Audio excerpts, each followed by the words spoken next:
Chapter 1. It's time to talk about our vagina problems. The word vagina isn't something that tends to pop up in regular conversation. However, more than half of the world's population has one, and a vast number of those people live with pain associated with it. So, why do we keep quiet? Why is it shrouded in some kind of mysterious shame?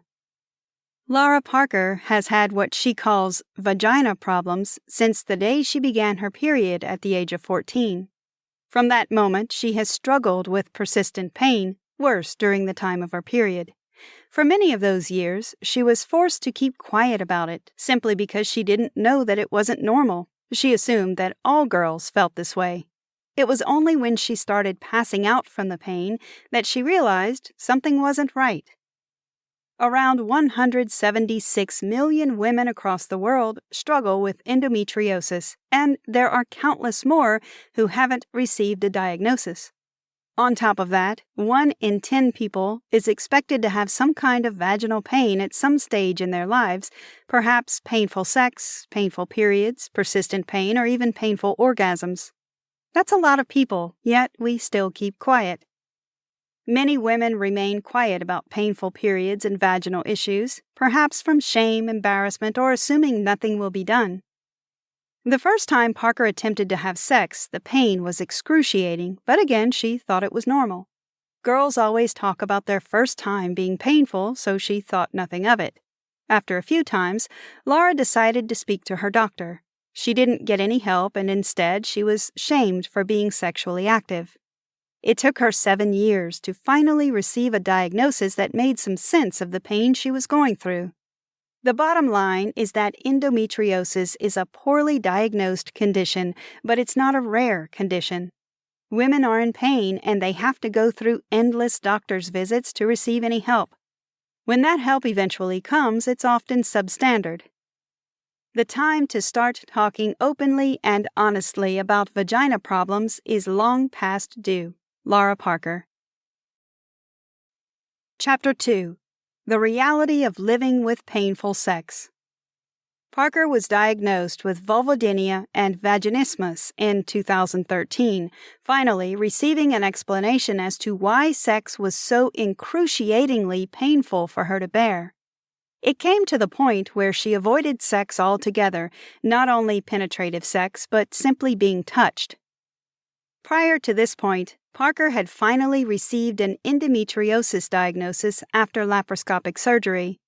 Despite treatment during that surgery, the pain persisted and sex was unbearable. Further tests showed that vulvodynia and vaginismus were to blame. Even after the diagnosis, Parker felt like she was being penalized for her vagina problems. Sex seemed to be everywhere, but she couldn't do it. Relationships were a minefield, and she began to feel like she was somehow damaged or broken. Vaginismus and vulvodynia both make sex extremely painful and, for some, unbearable. Doctors told her that her conditions were not curable and that the only way to improve them was via physical therapy. This focuses on the pelvic floor and can often help people suffering from these conditions.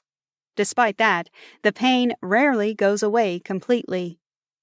Parker notes that as we grow up, we're often given a false impression of the definition of sex. As girls, we're told that sex makes a man feel good and that sex is only penetration. This is a very damaging message to send out, not only because sex is supposed to feel good for both parties, but it also tells gay and bisexual women that they can't enjoy sex. That isn't the case at all. A healthier message about sex needs to be given to young people. Both men and women can enjoy sex. It's not merely about the man, and it's not all about penetration. We need to start being more mindful of the message we send about sex to young people as they grow up, to develop a healthier mindset. Parker was shamed by her doctor for being sexually active when she approached her for help, and it would have been far more useful to give open-minded advice. Did you know? Vaginismus affects 5 to 17% of women globally. Chapter 3. That's my story, too. Having kept quiet about her vagina problems for many years, Parker couldn't keep it in any longer. She felt like she was hiding, not being her true self, and covered in shame over something that wasn't her fault. That changed when, after just 3 months of working for BuzzFeed, she decided to write an article about her endometriosis diagnosis and painful sex. The moment the article was published, she felt like a weight had been lifted. What she didn't expect was the avalanche of responses she got from women around the world. Her inbox was full of messages of support, all saying that they were going through similar situations and didn't feel heard either. It was both gratifying to know she wasn't alone, but sad to realize that so many women go through such issues without the help they need and deserve. Women are dissuaded from speaking about vagina problems in modern society. We need to cast aside the stigma and be more vocal. You're not alone. Just having a platform to speak about vagina problems helped Parker to feel more confident and allowed her to realize that she wasn't alone. Many women feel that there is something very wrong with them when dealing with vagina problems because it's something we just don't talk about. The problem is, not speaking about such issues is making the whole problem worse. We need to open up and be more willing to speak about vaginas, endometriosis, and everything associated with it to help other women feel like they're not fighting a battle alone. Did you know? 5 to 10% of women suffer from period pain, which is bad enough to cause disruption to their day-to-day lives. Chapter 4. A plethora of medical terms, but what do they mean? Medical terminology is confusing at best of times, but when it comes to a part of your body that is so personal, it's even more difficult to understand. Parker suggests that we explain what these terms mean to women rather than simply giving a medical condition name and expecting them to know what it is and what it means for them. Endometriosis occurs when tissue which mimics that found in the uterus is found in other parts of the pelvis. That's a fine definition, but what does it mean for a woman who's in pain? Why does it cause the pain? Medical terminology without a proper explanation isn't sufficient for a woman who is experiencing extreme pain and other symptoms. They need more explanation, sympathy, and care. Similarly, vulvodynia is a chronic pain condition that has no real cause and causes extreme pain in the vulva. Vaginismus is when the pelvic floor muscles spasm involuntarily, making sex either almost impossible or extremely painful. But why, how, and what can be done about it all? Questions are not being answered. We're only given names and expected to understand them. Not understanding a diagnosis is damaging and dangerous. A woman can easily begin to feel guilty or to blame when a condition is communicated to her, but she has no idea what to do about it or why it has happened. We need to give answers and understand the impact these diagnoses have on women. Many women start to feel guilty about their vagina problem diagnosis. This stems from not being given enough information about what it all means. Chapter 5. Your vagina problems are not your fault.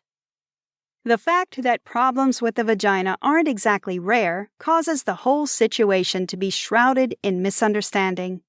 It's easy to assume that if something happens a lot, there are many treatment options available to treat it. For vaginal problems, that's not the case. Common conditions normally have a range of treatment options attached to them. Vaginal problems do not have these options, which leads to misunderstanding. As a result, many women are made to feel that it's their fault they're in pain, that somehow they're not doing enough to reduce or regulate the discomfort they're feeling. Parker certainly felt this way. She was made to feel that it was all her fault because she wasn't doing enough to lessen her pain. She tried everything. She looked online at common triggers and tried to avoid them. She changed her diet and everything else people suggested. Some things worked to a small degree, but not enough to change anything drastically. By searching online, you'll find countless bits of advice, e.g., don't eat this, do that, avoid this. But if you read it all, you'll easily confuse yourself and not know which way is up or down. The fact women are forced to do this shows just how lacking medical care is for these types of conditions. In the end, Parker began to feel that her pain was her fault when she ate a food that was on the don't eat list on a specific website. Be wary of excessive online information about vaginal pain so that you don't become confused. You need to realize that your body isn't trying to hurt you on purpose and that you're not the one to blame for any of it. My body is, and always has been, doing the best it can. It's been through hell and back, and it's still here doing its best, just like I am. Lara Parker. Chapter 6. The intense pain of an endometriosis attack. Nobody can understand the pain of an endometriosis attack until it has happened to them. Even then, the pain degree and associated symptoms vary from person to person. When Parker experiences a severe attack, she often passes out with pain, vomiting, sweating profusely, and in complete agony. This isn't the picture that most people associate with just painful periods. Some days, endometriosis causes few problems, and other days it makes itself known. The problem is, there isn't any drug you can purchase or be prescribed to handle the degree of pain that an attack will cause. It can also take weeks for her to completely get over a severe attack. A severe endometriosis attack can cause debilitating pain, fainting, sickness, and can take a large amount of time to recover from. Despite this, there is no cure. The fact that both medical and holistic approaches haven't helped has caused Parker to feel guilty once more. Deep down, she knows she's not to blame, but because endometriosis and other vaginal problems aren't very well understood, it can often feel like it's all her fault. It's hard to believe that a disease that is so unnervingly common can cause that amount of pain for people, sometimes on a daily basis, and yet the best option we have, according to doctors, is either completely stopping our hormones or putting our bodies through an invasive surgery. Lara Parker.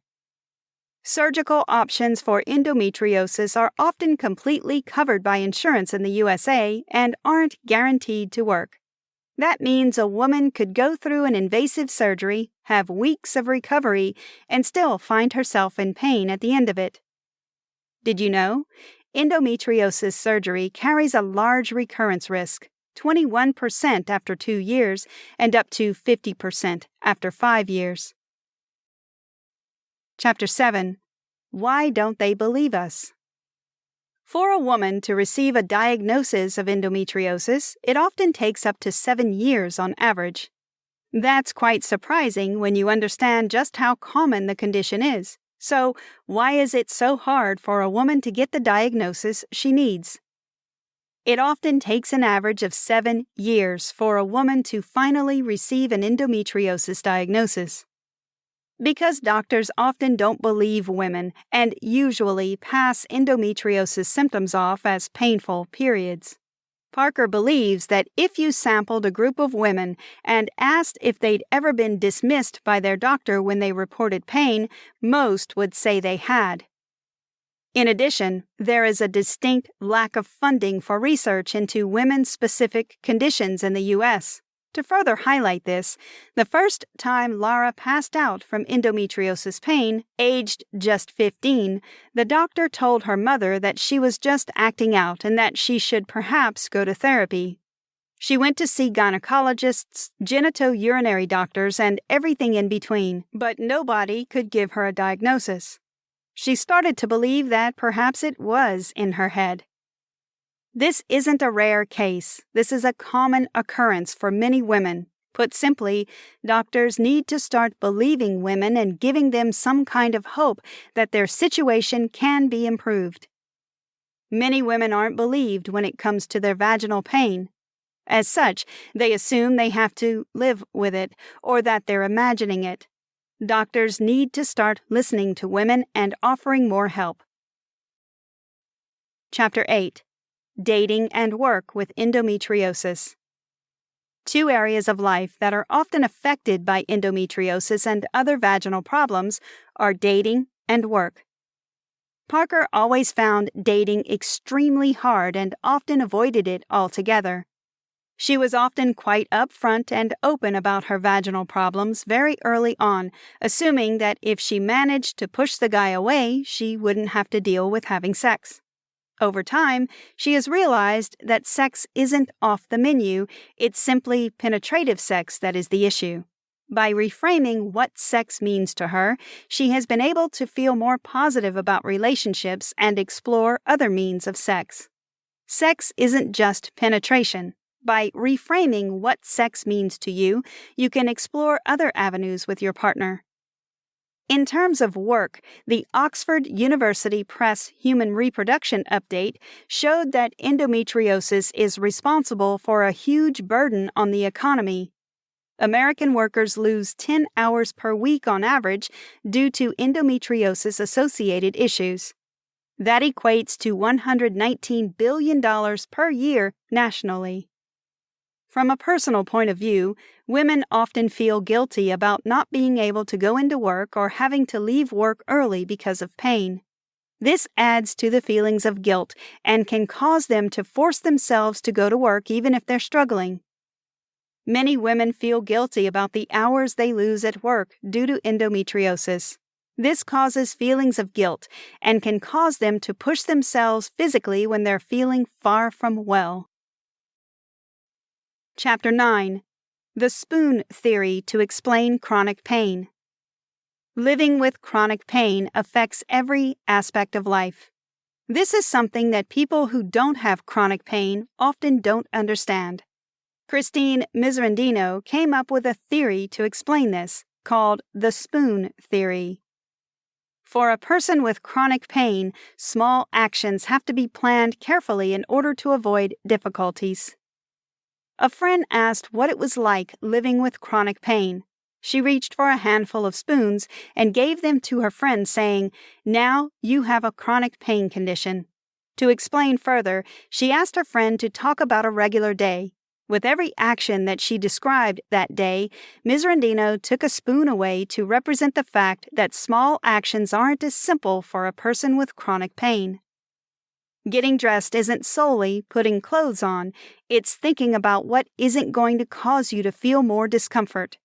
Eating breakfast is harder because you need to think about what isn't going to exacerbate your pain. Basically, living with chronic pain means you need to think about more of your day and how it might affect your condition and your associated symptoms. This is a huge burden on top of the pain itself. By the end of the explanation, the friend had no spoons left, showing just how difficult life can be for someone who has to deal with pain on a regular basis to varying degrees. Did you know? Chronic pain conditions affect 50 million people across the U.S. Conclusion. Far too many women worldwide live with vaginal problems and don't feel able to talk about them out of shame and guilt, or they don't feel they're being listened to or taken seriously. This is a situation that needs to change. Living with vaginal pain of any type is no fun. This isn't just something you can ignore or put aside. It affects every single part of a woman's life. As a result, many women are forced to feel shame and blame themselves for their condition, assuming that it's their fault they're in the situation. Endometriosis alone is a very poorly diagnosed condition, but one which is far from rare. Women need to continue speaking out about their problems and making themselves heard. Maybe then things will start to change. Try this. 1. Keep a diary of your pain and show it to your doctor. Having proof of what you're going through can help them pinpoint the issue. 2. Open up to someone close to you and talk about what you're going through. Keeping it bottled up inside will not help you. 3. Do not take no for an answer. If you're not happy with the explanation, ask to see another doctor for another opinion.